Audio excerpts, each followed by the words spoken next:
2007 मध्ये waste इंडिजमध्ये one day world कपचं आयोजन झालं होतं आणि त्याच्यामध्ये भारतीय संघ पण तिकडे पोहोचला होता. राहुल द्रविड कॅप्टन होता त्यावेळी भारताचा. ग्रेग चॅपल नव्याने कोच झाले होते. दादा गांगुलीला बाहेर कडून परत संघामध्ये स्थान मिळालेलं होतं. टीम खूप तगडी होती, म्हणजे जबरदस्त बॅट्समन, जबरदस्त बॉलर, फिल्डर, सगळं काही जबरदस्त होतं. पण त्यावेळी भारताची पहिलीच मॅच होती, साखळी फेरीमधली ती मॅच होती. बांगलादेशकडून भारताला पहिल्याच मॅचमध्ये पराभव पत्करावा लागला. त्याचबरोबर त्या गटामध्ये भारतासोबत बर्मुडा आणि श्रीलंकेचा संघ होता.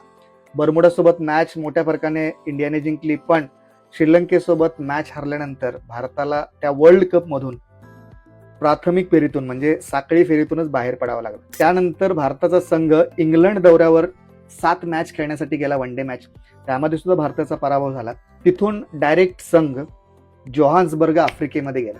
आता साऊथ आफ्रिकेमध्ये काय गेला तर तिकडे ना पहिल्यांदाच T20 वर्ल्ड कपचं आयोजन झालं होतं आणि हा नवीन फॉर्मॅट होता 2007 मध्ये. आणि मग या वर्ल्ड कप मध्ये भारताची सुरुवात जबरदस्त झाली आणि मग फायनल मध्ये भारताचा संघ पोहोचला. आणि भारताची जी मॅच होती, फायनलची मॅच, कट्टर प्रतिस्पर्धी असलेल्या पाकिस्तान संघाशी. तर मला आठवतंय त्या काळामध्ये ज्या भारतात मॅच व्हायच्या त्या सगळ्या दूरदर्शनवर लागायच्या.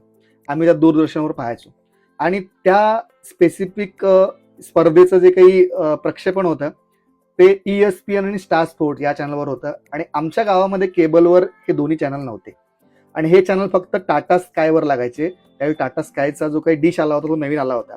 आणि आमच्या गावामध्ये एक गृहस्थ होते, अतुल चौगुले नावाचे, आणि त्यांच्या घरी टाटा स्काय हे डिश होतं. तर त्यांनी काय केलं होतं की त्यांचं घर अगदी ग्रामपंचायतीच्या समोर होतं आणि तिथं मोठं एक ग्राउंड होतं ग्रामपंचायतीच्या समोर. तर तिथं त्यांनी त्यांचा मोठा तो टीव्ही बाहेर लावलेला होता गावामध्ये आणि ते सगळं कनेक्शन लावून, होम थिएटर्स लावून तिथे मॅच लावलेली होती. आणि ती मॅच इतकी भन्नाट झाली. त्या मॅचमध्ये लक्षात ठेवण्यासारख्या गोष्टी म्हणजे एक तर भारतानं सुरुवातीला बॅटिंग करताना गंभीरनं 75 रन्स केल्या होत्या. रोहित शर्मा त्यावेळी नवीन आला होता आणि रोहित शर्मानं 30 रन्स त्या मॅचमध्ये केल्या होत्या. या दोघांच्या बॅटिंगच्या जीवावर भारतानं 150+ रन्स केले होते. आणि ज्यावेळी मग पाकिस्तानचा संघ बॅटिंग करायला मैदानात आला त्यावेळी मग आपल्या RP सिंग आणि इरफान पठाणने खूप चांगली बॉलिंग केली होती. हरभजन सिंगच्या एका ओव्हरमध्ये मॅच फिरली होती. मिसबानं खूप मारलेलं होतं. जोगिंदर शर्माची शेवटची ओव्हर आणि शेवटी पकडलेला आपल्या श्रीसंतनं मिसबाचा कॅच, या सगळ्या गोष्टी त्या मॅचच्या नेहमी आपल्या लक्षात राहण्यासारख्या आहेत आणि त्या आजही मला आठवतात. त्या मॅचची तुमची काय आठवण आहे आणि तुम्ही तो सामना कुठे पाहिला होता, त्यावेळेचा आजूबाजूचा माहोल कसा होता, हे सगळं ना तुम्ही कमेंट करून सांगू शकता. आणि तुम्ही ज्याच्यासोबत ही मॅच पाहिली होती त्या मित्राला ही रील नक्की पाठवा.